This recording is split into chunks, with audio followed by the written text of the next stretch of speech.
From the remnants of Jeddah City comes a broadcast that will shake the Empire to its core. Rogue One Radio will discuss all things Star Wars and all things in the nerd culture, in and out of the galaxy far, far away.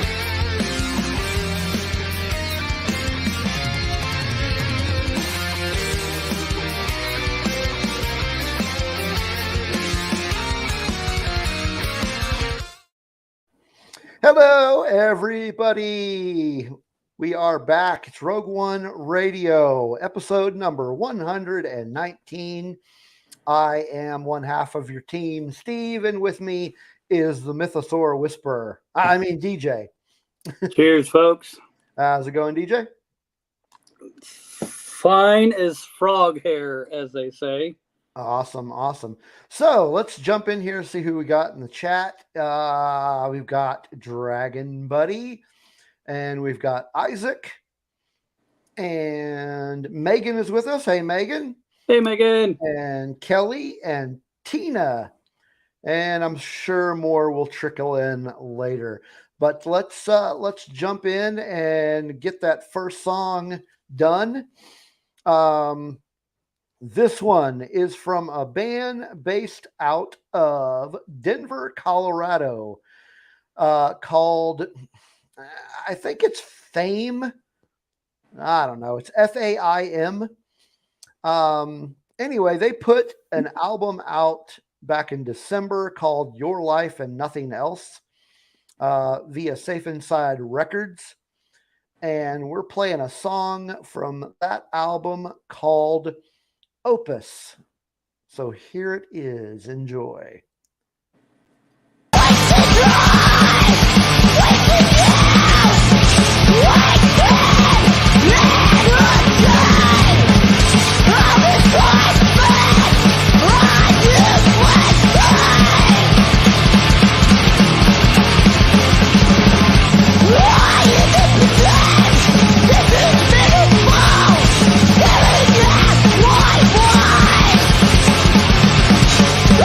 gone!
All right. That was Opus by FAIM. I don't know. I'll have to FAIM, I ask think, would be Probably. right. Yeah, Yeah. probably right. So good stuff. A little bit of hardcore punk there. For you. Yeah, buddy. Crazy stuff. Did DJ pick that one? It sure kicked my ass, but Mm, was it enough for me to pick it? I don't know. I don't know. We've got some interesting song selections for you tonight. I think you're going to enjoy it. Little off the beaten path, so to speak. But good stuff. Good stuff. So what's been going on with you this week? Work for the most part, at least for what I can get into for right now. But yeah, work. Really tired. Finished Fantastic Four. So expect a Patreon exclusive when we get to that. Here soon. Nicole just bumped into the chat. Hey, Nicole. Hey, Nicole and Tina. Yeah. Hi, Tina. All right. And that, I mean, I've been playing a little bit of video games here and there, reading, listening to a lot of music. Yeah. That's about it. Watching Mandalorian. Yeah. Same here. Working, reading comic books. Speaking of, I'll get to that. I'll get to that here in a minute. Yeah, we're almost there. Let's see what else. Oh, last night I played. Well, I say I played. We did a 0 session of riffs with a group that I joined. And cool. If you're not, you folks out there aren't familiar with what a 0 session is, it's when the players get together, get to know each other, and get their characters kind of getting all the details filled in and kind of get an introduction to the campaign that we will start playing, which we'll start playing next week for the game Riffs. So I'm really excited about that. My character is a rogue scholar. And the best way to describe a rogue scholar from the Rift system is imagine a post-apocalyptic Benjamin Gates. So National Treasure, Benjamin Gates. Yeah. So a post-apocalyptic Benjamin Gates. So that's basically what a rogue scholar is. Nice. So it should be a lot of fun. And then, like I said, reading comic books and watching The Mandalorian. And that's been my week. And if you don't know what Riffs is, shame on you, because we talked about it on our tabletop role-playing podcast. That was just a few weeks ago. You people should know. Check it out. Go check it out. It was a lot of fun. A lot of people enjoyed it. Got a lot of positive reviews on that episode. So yeah, we did. Absolutely. It was a fun episode. And if you haven't been watching that one, that's definitely one to pick to go check out. So we, if you didn't already know this, are part of the Red 5 network. There's a little logo up there, which is a podcast network of quite a few podcasts of the pop culture and nerd persuasion. So whatever your interest, there is something out there for you. And if you want to check out some of the podcasts, there's a link right down there. And if you're on audio, the link is bio.link/red and the number 5. And go check out those awesome podcasts.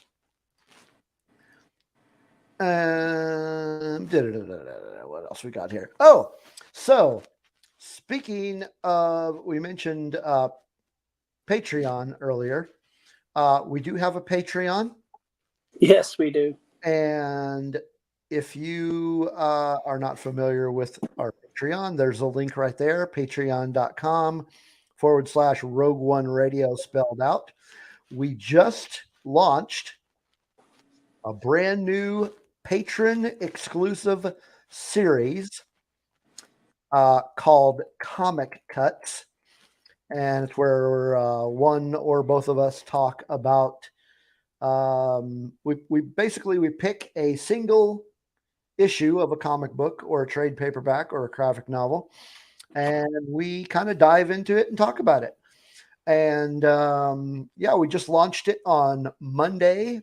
My friend Dave Brown and I talked about the brand new issue number 1 of Superman.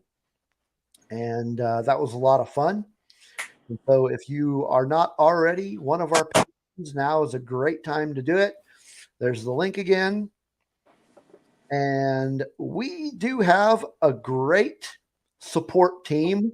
Yes. We're going to give shout outs to right now.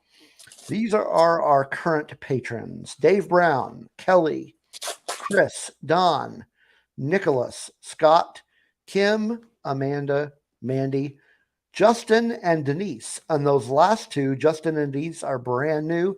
So we thank you and all of our patrons for your support.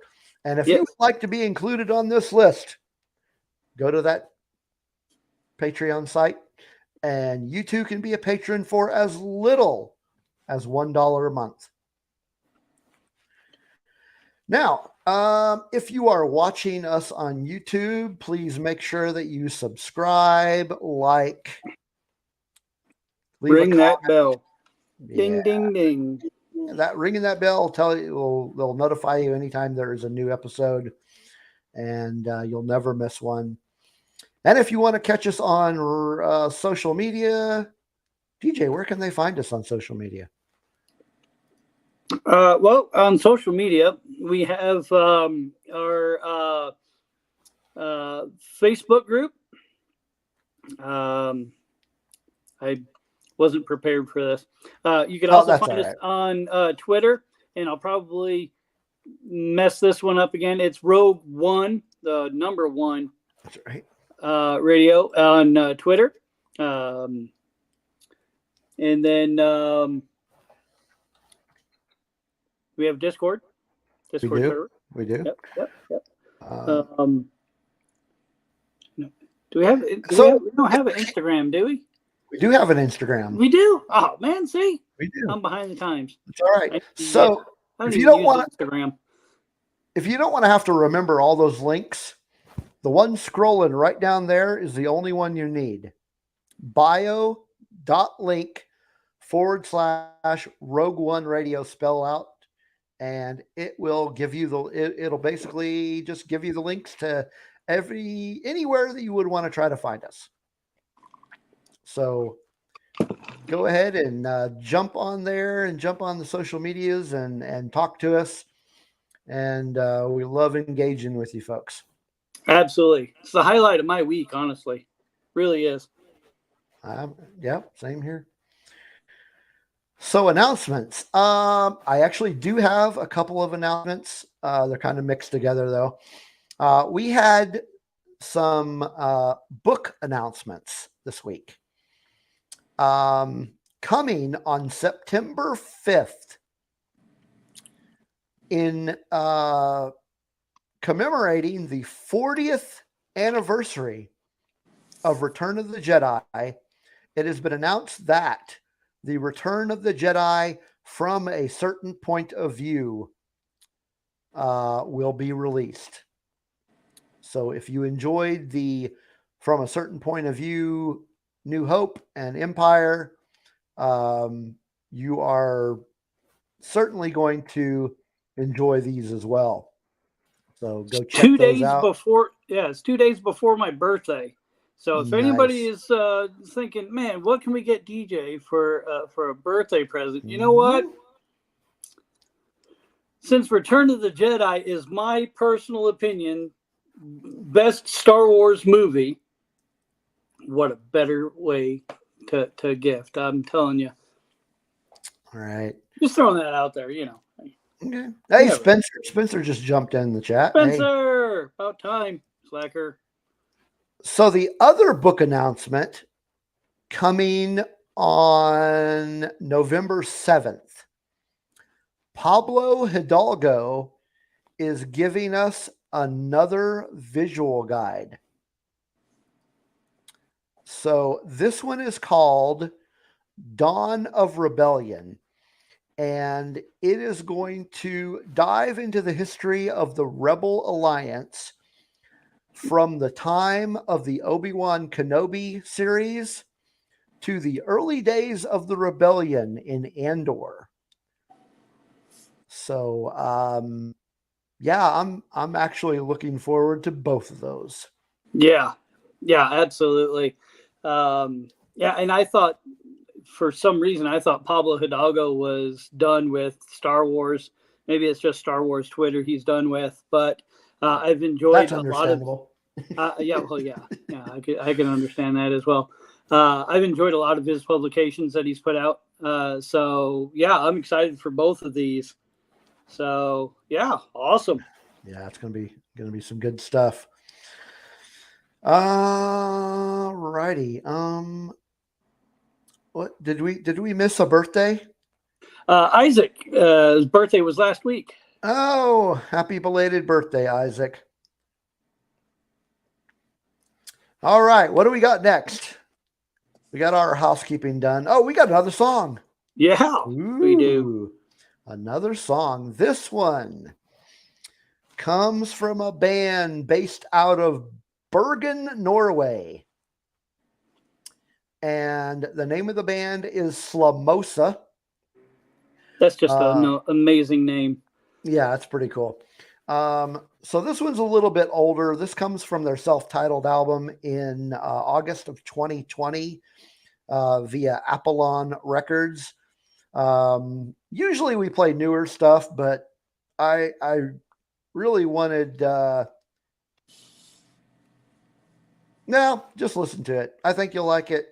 But will you like it enough to think that DJ picked it? I picked one. This could be it. Pick one. That is correct, Dragon Buddy. Norway is always a good place for music. He also said Scandinavians know how to rock. So from their self-titled album, Slomosa, this song is called There Is Nothing New Under the Sun.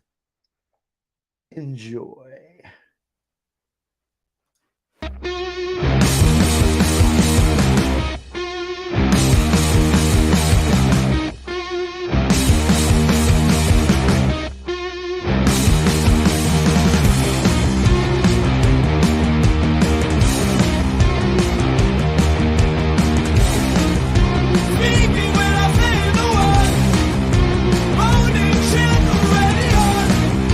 Right back, look up the world.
is nothing. Oh.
Okay, now it's over. Yes. I think. Hold on. Give it a second.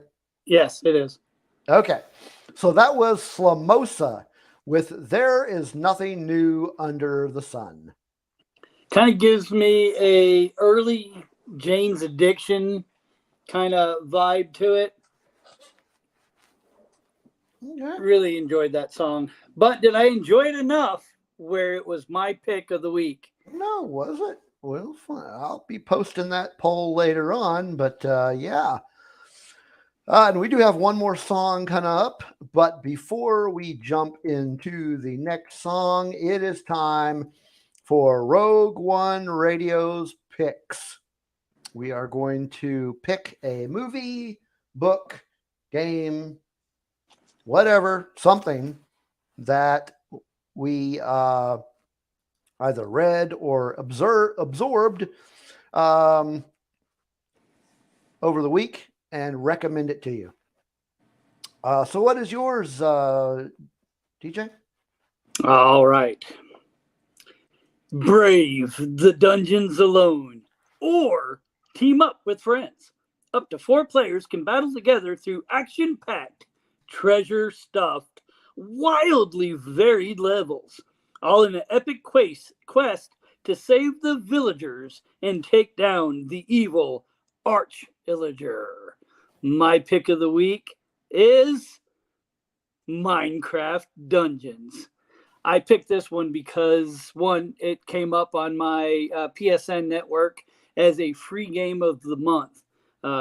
So every month, PlayStation puts out a few free games, usually a PS5 and then 2 PS4 titles. So you can go grab this one. I also checked. It is also available in the Microsoft... what are they called? Microsoft's Game Pass. Yes, yeah, Play Pass. So it is available there as well. Highly addictive game.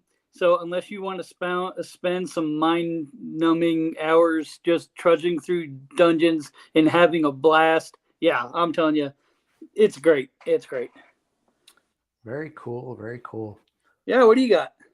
I've got a couple things actually. I read a book over the week, a comic book, real books. Come on now. So DC Comics has been putting out this series called Batman One Bad Day that actually isn't necessarily about Batman. It's actually focused on his villains. So they've been doing this series and they've got about 6 or 7 of them. I'm not Nice. sure how many exactly, but I recently just read the One Bad Day Bane comic. Interesting. And of all of the One Bad Day comic books from the series that I've read, I think it is the best one. It is. Spencer says it's 8. There are 8. So I've read all of them but one. But if he's saying there's 8, I might be missing one. So I'll have to figure out which one I'm missing. Because I'm in my head, I'm only counting 7. But yeah. So Bane, in my opinion, is the best one yet. There have been 2 come out since then. They did one on Clayface, which I wasn't terribly impressed with. And the one that I haven't read yet is Catwoman. Yes, Megan. I do have something behind me. It's my TV, which, dang it, it timed out on me again. I had the Mandalorian behind me. God dang it. There we go. There, the Mandalorian. So, but yes, I actually have some posters on order. Just ordered them today. And once those come in, I'm going to get them framed, and then I'll put them up, and then I'll have some posters behind me.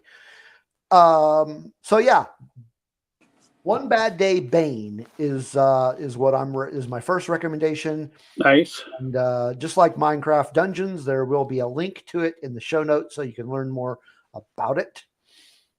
And my second one is a movie that I just finally got to see, and I'll explain finally here in a second. I went and saw Creed 3. So if you are a fan of the Rocky series and or the Creed series, I think if you haven't seen this one, I think you'll enjoy it. I did. I thought it was better than the second Creed. But funny story about this Creed 3. I actually went on Sunday to go see it. And I was watching it. And then at some point during the movie, the projector went out. And they couldn't fix it. So we did not get to see the rest of the movie. And so they gave everybody passes and apologized and whatnot. And it was just like, wow, this is messed up. We didn't get to see the whole movie. But what's funny is that it stopped right before the final fight, like the climactic fight at the end of the. So basically, I saw all but like, I don't know, maybe 20, 25 minutes of the movie. And so that was messed up. But anyway, I went back to the theater. I want to say it was Tuesday. Had to have been Tuesday. And my son-in-law and I went and saw it and finished it out. And I really enjoyed it. And like I said, I liked it better than the second Creed. But yeah, it was good. And Jonathan Majors, telling you, man, that man can act. He is a great actor. Yeah. I haven't seen that one yet. I've seen all the rest of them. Mm-hmm. In fact, I guess it was over the weekend. I watched all 5 of the original Rocky movies. Yeah. All in a row. So, yeah, it was a good Rocky marathon. Rocky Balboa is probably my favorite one out of all of those, but I don't know if I've seen that one. I might have. Yeah, it's one where he goes up against Antonio Tarver at the end, who plays Mason Dixon in the movie. Right. No, I have seen that one. I've seen that one. Yeah. Oh, by the way, Ubaldo is in the chat room. Ubaldo! How's it going? Good to have you on here again. So those are my picks. Nice. And all of those will have links to them in the show notes. So we do have a little bit of Mandalorian discussion to get to. Yeah, we do. But before we do that, we have our final song selection of the night. And I am going to just play it. I'm just going to play it. Just play it. So I'll tell you who it's by and all the good stuff afterwards. Yes. So here it is. I hope you enjoy.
All right. So if you did not recognize that, what is wrong with you?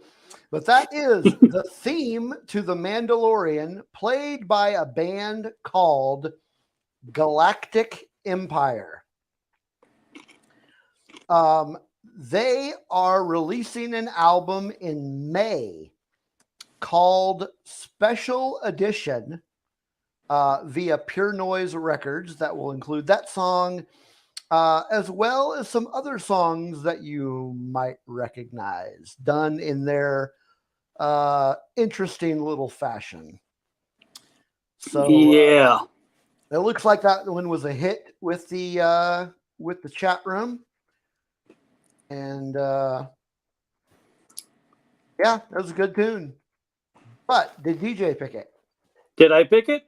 Is that kind of me? Is that me? I don't know.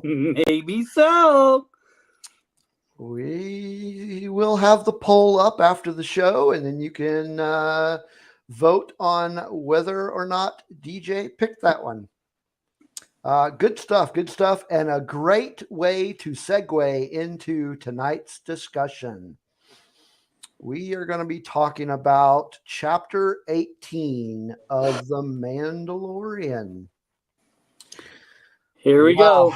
Where to begin? Well, let's just start with the synopsis. Yeah. Good place to start. Title of this one was The Mines of Mandalore. So our hero goes back to Tatooine during the Bunta Eve festival and pays a visit to Peli. And he's looking for that memory chip that he started looking for last episode. She doesn't have one. She calls over the Jawas and they don't have one. But she does convince him to buy a very familiar looking droid. And so Din Djarin and Grogu and the droid, the astromech, fly to Mandalore. And he has the droid go in and make sure that the atmosphere is breathable. And the robot doesn't come back. So Din Djarin, probably a bad motivator. Oh. Yeah, probably a bad motivator. So he goes down there to check on it, and he gets attacked by this species we've never seen before. And then he heads deeper into the mines, and he is attacked by this cyborg type thing, some type of creature, and he's captured by this cyborg, and he tells Grogu to run and get Bo-Katan, go get her help. So he shows up. So Grogu shows up on what was the name of the planet? Started with a K. Anyway, he shows up there and brings Bo-Katan back to Mandalore, and she rescues Djarin and kills the cyborg, and then they take a trip to the living waters, and so she gives our Mandalorian hero a little lesson in Mandalorian history. And then as he is entering the waters and reciting the creed, something causes him to sink. And Bo-Katan goes in and saves him yet again. And as she is coming back up out of the water with him, she comes face to face with a mythosaur. And that is the synopsis for Chapter 18 of The Mandalorian. So, man, where to begin? Where to begin with this one? Gosh. Overall thoughts. Let's not get into too many details, but your overall thoughts on this episode. This should have been the first episode of the season. This all right. I'll rephrase that. This is what the type of show, or this was the episode that I was looking for to be first. Something that is going to pull you in and hold your attention and have you sitting on the edge of your seat with a bucket of popcorn. Maybe should not have been first, but something along this vein to grip you and pull you back in. I didn't need a 30-minute recap of what we already knew. Give me this. This is the meat and potatoes that I was looking for. So you enjoyed this episode? I Yes. did. There are Yes. a couple of things that were kind of weird, and I'll mention those. But We'll get to that. We'll get to that. But overall, yes. Yes, this was an amazing episode. Man, most people know that I'm a huge fan of the Mandalorians in general, their history, their uniform, everything about Mandalorians. So the fact that we got to go to Mandalore finally in this show, and we got to see live action planets, man, this was just a great episode. Just awesome. Yes. Yeah. But we'll get into details in a minute. So Tina says Bo and Din are going to make cute Mandalorian babies. Okay. I have some thoughts on that, but we'll talk about that here in a bit. I have some thoughts because there's been a lot of this whole ship talk over the last couple of days. But we'll get there. Oh man, where would we begin? How about some highlights of things that you really liked in this episode? Oh wow. Okay. Where to even? I know. Where to start? Much. Okay. So one of the highlights I thought was I loved seeing Pilly again, and I know that kind of goes against what I said last week about different strings being pulled and whatnot, but there was a purpose behind it, and it was straightforward, and she always gives an amazing performance. That was really enjoyable for me, just to see her on Buta Eve and how she's scamming people with the Jawas to go, hey, go find another speeder and strip it down, and then they can come back here and we'll just put the same parts on that are painted and make some money. I just thought I thought it was that was great. That was classic Pelly. yeah. I mean, it was amazing, and I loved seeing her. It was unexpected, and it gave a direction on, kind of a pathway forward, which is also a detriment. We'll talk about that later. But so I really enjoyed that. I enjoyed seeing Mandalore. I've heard stories about it, and even in animation and whatnot, it's never really been visualized. And to see the depths and the layers of the planet, I thought was very well done. So I enjoyed that part as well. I enjoyed the I don't even know what the alien species that's robotic and really gave me General Grievous vibes. Yeah.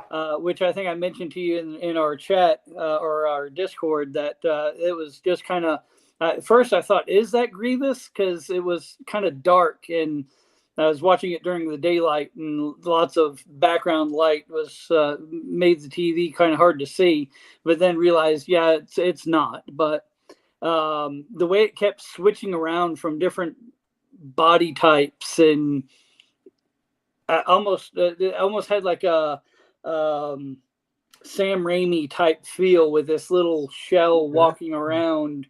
So yeah, I liked that part of it as well. And then the big reveal at the end was just like, holy crap! All right, yeah. Now where are we gonna go? And I'm like, yes, all right, now here we go, and then credits, and I'm like, oh, yeah. And all right. In the chat, Dragon Buddy called that the money shot. Yes. Yeah. That was amazing. That was so amazing. So yeah, I agree. I loved that. I saw that, and like the first time I saw the episode and that popped up, I was just like speechless. I didn't know what to say. I was just like, oh my God. Yeah. But yeah, like you said, I loved seeing Mandalore in live action. I just like that they dove more into Mandalorian lore. It was so awesome, and we finally got to find out. We finally got to see or hear where Din Djarin is actually from. Yes, he's from Concordia, which brings up an interesting point. He is not just Mandalorian by being a foundling. He is by blood a Mandalorian. Yeah.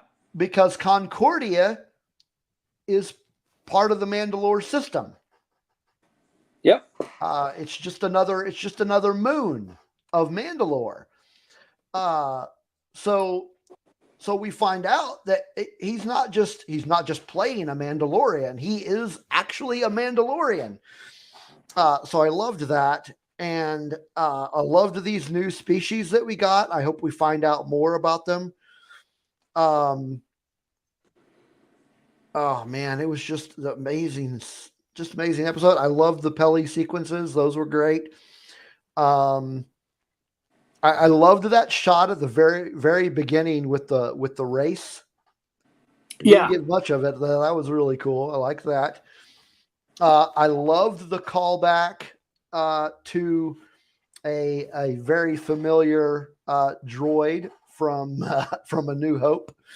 I love that they brought him in, and I love that he's part of the team now. I loved this, and I know you guys are waiting for it, so here it comes. Here's what you're waiting for, you guys in the chat. I loved this not necessarily tension, but this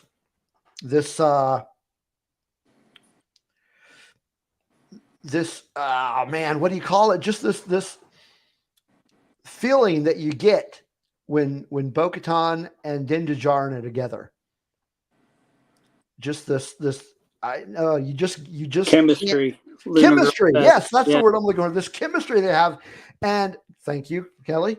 But you just, so everybody's got their ship theories and are they going to get together? Are they not going to get together? So I do have a theory. I think that at some point they will probably get together. And here's why I think that. As far as we know, Bo-Katan and Sabine Wren are the only two living members of the royal family.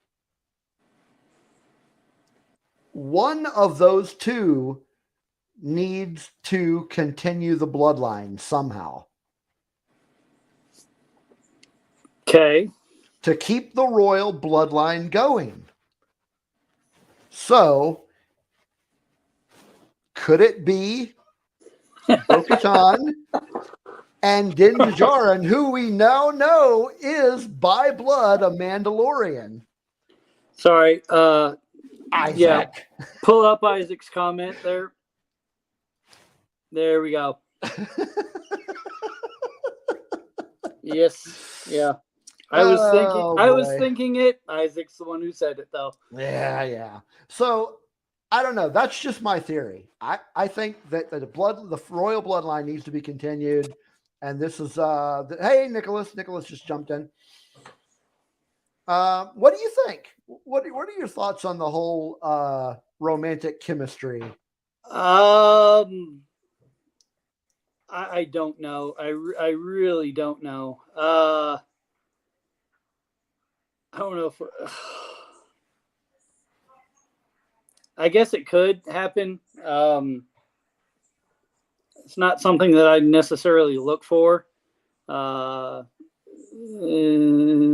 was all right. I could see it going that way, or I could see it not as well. I really, I don't know. I'm only looking at it from a perspective of the royal bloodline. There's nobody left. So I just think it would make sense. So Oh man, what else did I like about this? I already mentioned the mythosaur. How could you forget that one? That was amazing. Yeah. Yeah, I think we've covered everything that was like just great about this episode. Just the feeling the overall episode gave you, it was just like, man, this is just really got me excited for the rest of the season. Yeah, and I agree. And there's a couple of other points I think that that I could make as well. There was lots of callbacks to historical moments, whether it be the Purge, whether it be the Jedi Mandalorian alliance that was there. Mandalore the Great, was talked about a lot.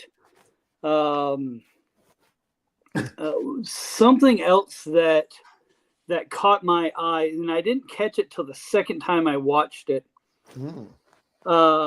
were and something I enjoyed it was the problems that Din Djarin was having wielding the Darksaber.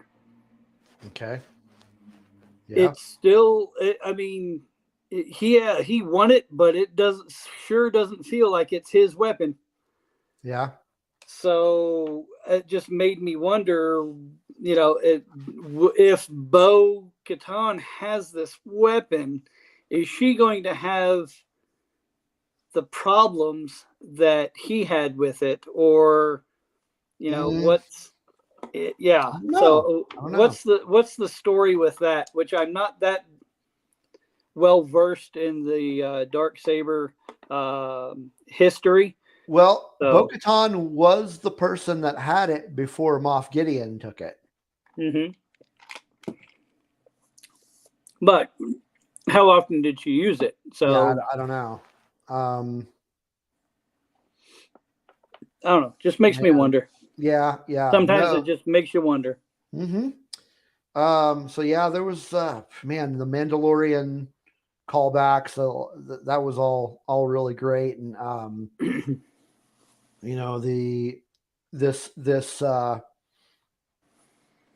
this history lesson that she's giving him as they're walking through, and she's kind of bagging on his beliefs, but in a way to be like, that's not really, I mean, that's only their their philosophy. That's not right. I mean, if you understand, the whole thing about the Children of the Watch, they are not, I mean, even the Death Watch, they are not mainstream Mandalorian. So, you're talking about these religious zealots, basically, that she's trying to steer him away from. Right. And, yeah, like I said last week, we'll see what happens with that. We'll see what happens. But yeah, great episode. Gosh, so much could be said. So, were there any things about the episode that were not so great? Yeah, there were a couple that were head scratching moments for me. Okay. So now we understand why he wanted IG-11, because he wanted to go to the planet and for spelunking or whatever he told Pilly. But for him to be so, I need him. I have to go to, Navarro and get IG-11 to complete my task. And, well, we got him put back together. He just needs a memory chip. All right, well, I'll go to, Mos Eisley and see if I can find one there from this person that I know. Nope, we don't have one. And so all of a sudden now it's just all right. Didn't really need him anyway. I'll go ahead and take R5. That was a little odd. And so to me, that almost made the first episode obsolete already. It's like, so he's already abandoning IG-11, and he's already got he's got another droid that can take air samples, so that part's not needed. I mean, would it have been easier with IG-11? Sure, yeah. I guess, possibly. IG-11 probably could have taken out those attackers, whatever they were.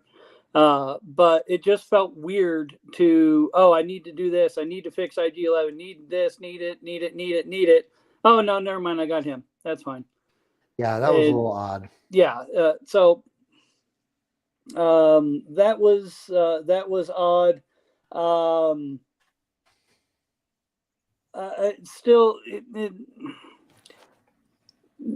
not a big fan of the moody Bo-Katan, which it was a little bit better at the end of the episode, but she's like, "Well, we're gonna get rid of him once and for all," and being Grogu, and I'm like, and then all of a sudden she gets to the planet and sees him, and it's like, you see her eyes turn to hearts, and it's like, okay, well, that's just kind of a weird transition for that. But close the door. Sorry. Anyway, but yeah, I wish we would have gotten a little more explanation on what that robotic alien type thing was. Yeah, because I found it really interesting, but would really like some more information on it. It just all of a sudden was there, and what was he doing to Din Djarin? Was he siphoning out body fluid, or I think he was siphoning his blood.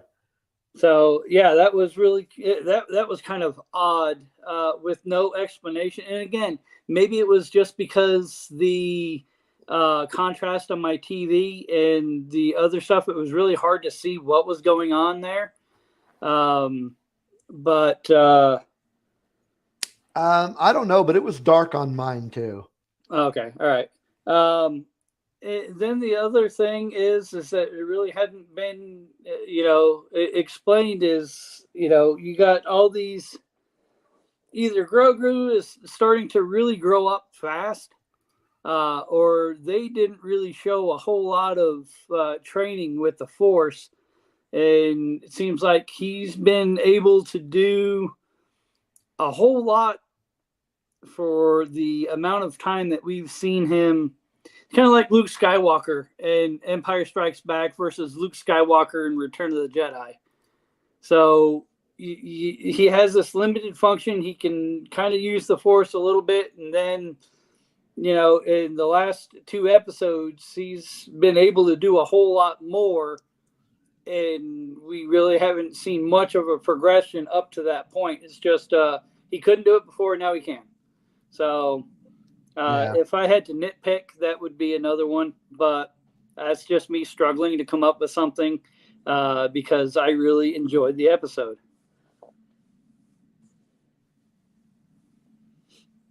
Yeah. I mean, other than the thing with them basically just forgetting about IG-88 or IG-11, sorry. I didn't really have any points that I really disliked.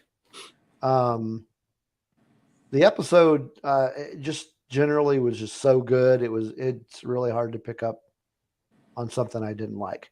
Yeah. It was a lot of fun watching, and man, that cliffhanger.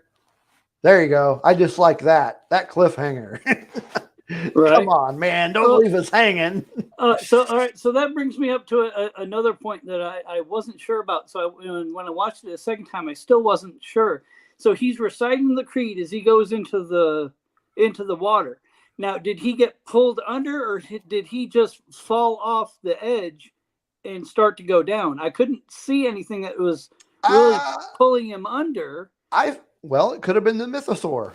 Could have been, but I mean, like I said, I was watching it. I didn't notice. I thought maybe he just stepped off the edge because it's, now in ruins, and he plunged down. She dives in to get him. And, as they're coming up, that's when you see the eye.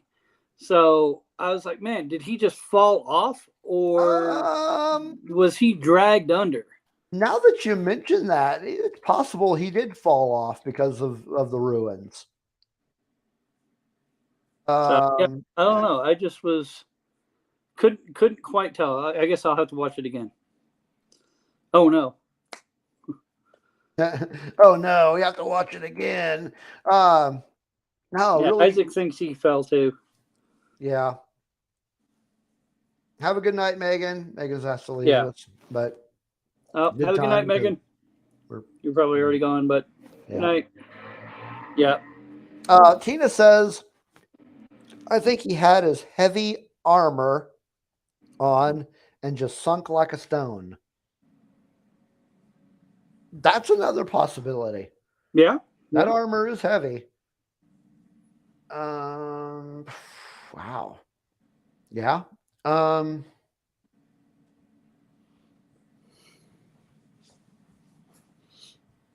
Because now that you mention it, like if he was pulled down, how come the mythosaur didn't just kill him? Right. Yeah. But yeah, I don't know. But yeah, that mythosaur. Oh man, we have got some fun stuff ahead of us in future episodes. Man, it's gonna get crazy. Watch, there'll be some sort of prophecy or something that should the mythosaur return, then whoever defeats the mythosaur will be new king of Mandalore. Maybe. Well, I guess it wouldn't matter if he got with Bo-Katan. Yeah, that's true. Royalty by marriage, why not? There you go.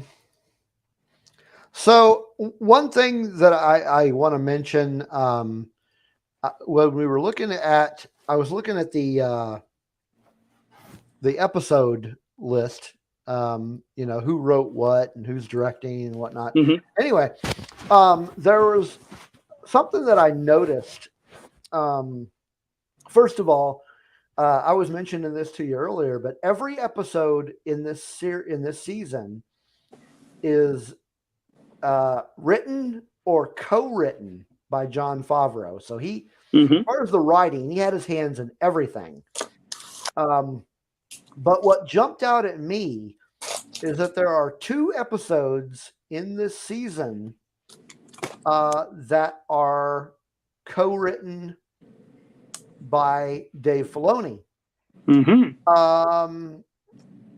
So what I'm wondering is, are these episodes, and you can tell me what you think, are these episodes, do you think, going to include Sabine Wren, who is a Filoni creation? I would think so. And my guess is it's probably going to be the last 2. It's not actually. It's really. I didn't know their order. Yeah, and they're not even like right next to each other. Interesting. They are. Let me find it. Let me pull that list up again. Season 3. Yeah, it is chapter 20 and chapter 23. Well, I think that we'll probably get Sabine, and more than likely we'll also get Ahsoka as well. Yeah, I wouldn't. The other Filoni creation that everyone is hands over feet in love with.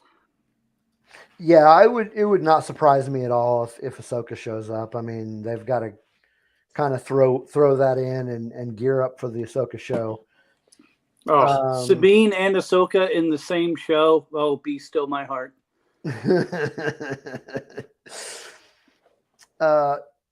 Tina, that's a good question. Does the mythosaur pee in those waters? I imagine so.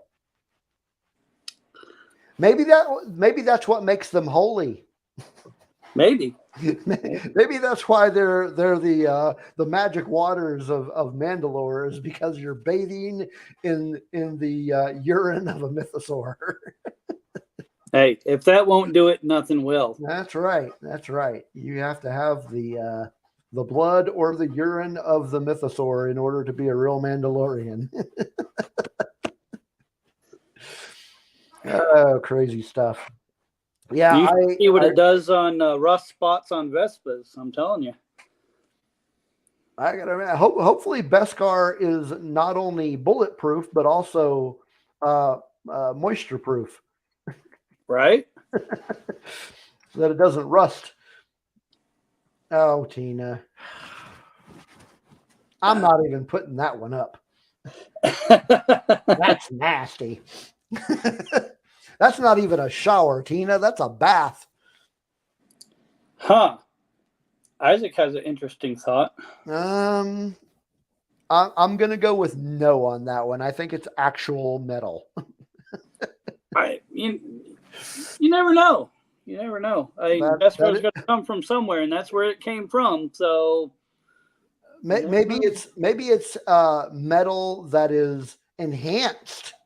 Maybe it's like oil with dinosaurs. The remnants of dinosaurs became our oil fields, and maybe remnants of mythosaurs became Beskar somehow. I hadn't thought it that way. Yeah, Isaac may be onto something there. Yeah.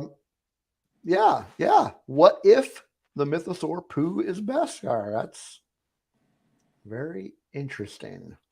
Very interesting. So yeah, we had a really great episode this week. And it's really kind of setting the bar. Yeah. So we'll see if they can live up to the hype. Yeah. So the first episode I ranked 5 out of 10. Okay. This one, and that was generous. That was a generous 5 out of 10. Okay. This one I would say 8.5 out of 10. 8.5 out of 10. If not 9, maybe 9. I'm have to go with. I got to go with 9. I mean, it got such a high rating for me because of all the Mandalore lore that we got. Mandalore lore, yeah. Yeah, Mandalore lore. Yeah. Oh man, that was some good stuff. Do you have any other thoughts on the episode that you can share? Well, like I said, it was pretty much straightforward. Whereas, episode 1, you went here and you went here and you went here and you went there, and then there's pirates, and then we're gonna go see Moros Bo-Katan, and we're gonna go back over here. This one was, hey, I need this. I'm going here to find it. Can't find it or whatever. I'll use this one. Let's go. And the adventure started, and I was hooked as soon as he landed on the planet. And you had R5 disappear.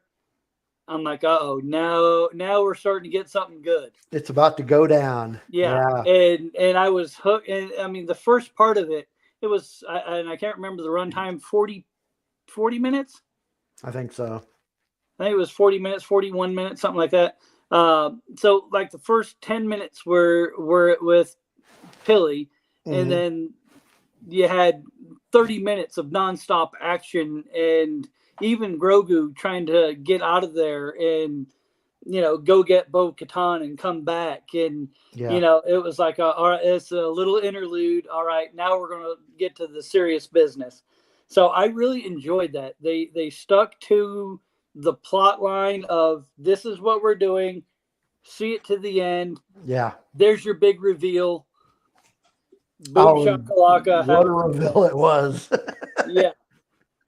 I was not expecting that at all. Nope.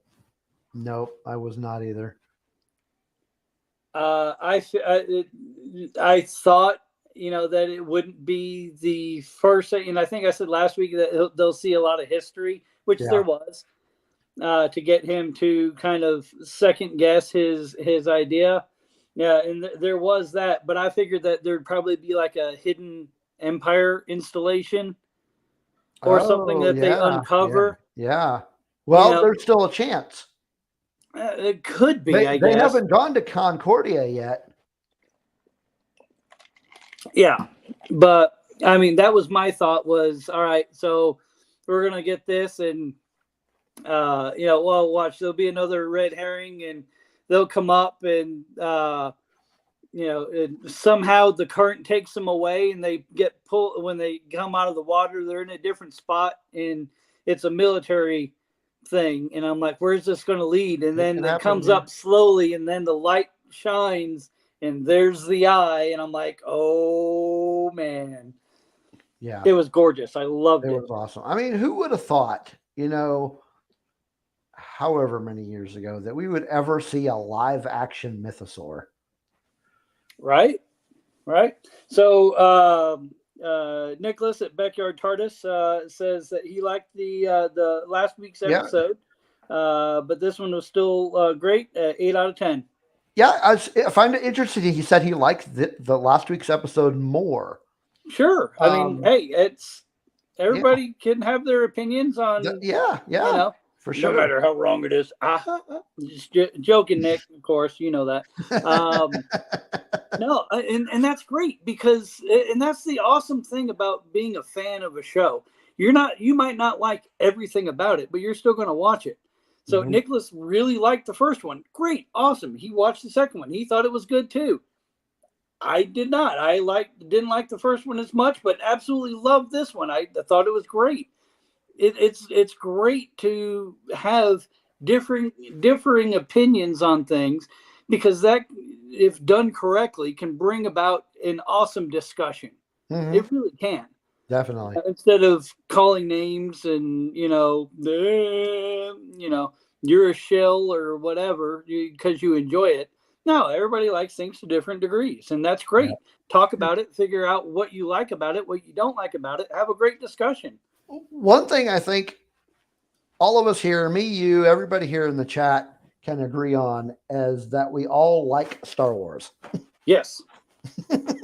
Yes. That's all you need. That's all you need. That's your common ground right there. We like Star Wars. Yes. Yeah.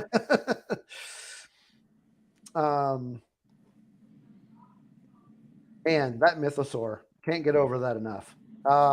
Anyway. Earl. Oh, hey, buddy. No, he wants out.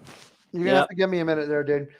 All right. Well, I think that is it for tonight. It was a good discussion, fun stuff. Absolutely. Great episode to talk about. Seemed like everybody enjoyed the music tonight. Everybody in the chat, thanks for hanging out and talking with us, chatting with us about the Mandalorian. And staying with us, and everybody out there watching afterwards, thanks for tuning in and watching another episode of Rogue One Radio, whether it be on video here on YouTube or on our audio feed.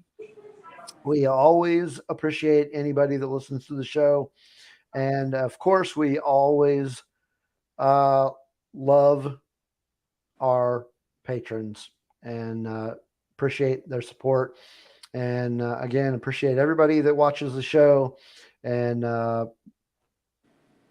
spreads the word. And fun times.